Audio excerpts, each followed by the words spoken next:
enough, and I want to start with one that's very personal to me, hard to talk about sometimes.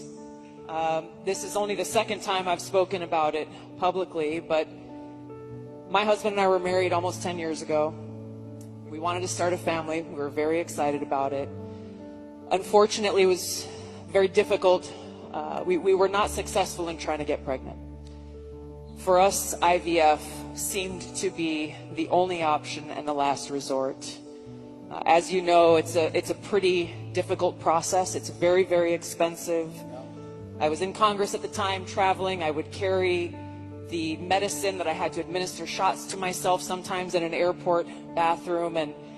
And ultimately, the most difficult part was every time going to the doctor for another transfer and hoping that it would result in a positive pregnancy test, and then being heartbroken over and over every time that test came back negative. Now, I know some of your opponents, your political opponents, are saying that you want to ban IVF. While it didn't work for us, it's worked for a lot of families.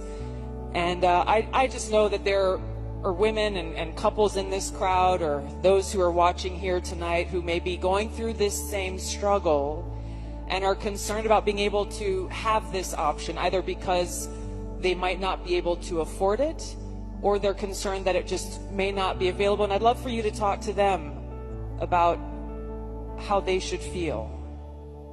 Well, thank you very much, Chelsea. And I didn't know about your situation. And it's tough stuff, right? Tough. Life is pretty tough. It can be beautiful, but it can be difficult.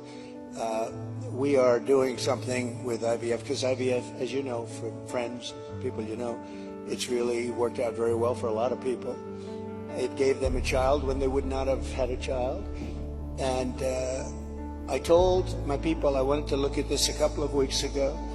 And as you know, we have no taxes on a thing called tips, you know that? And I said, tell me, we did three things. We did that, and we did no tax to seniors on Social Security benefits. We want to have that. And I've been seeing a lot of IVF, and I kept hearing that I'm against it, and I'm actually very much for it. In fact, in Alabama, where a judge ruled against it, and I countered the judge and came out with a very strong statement for it.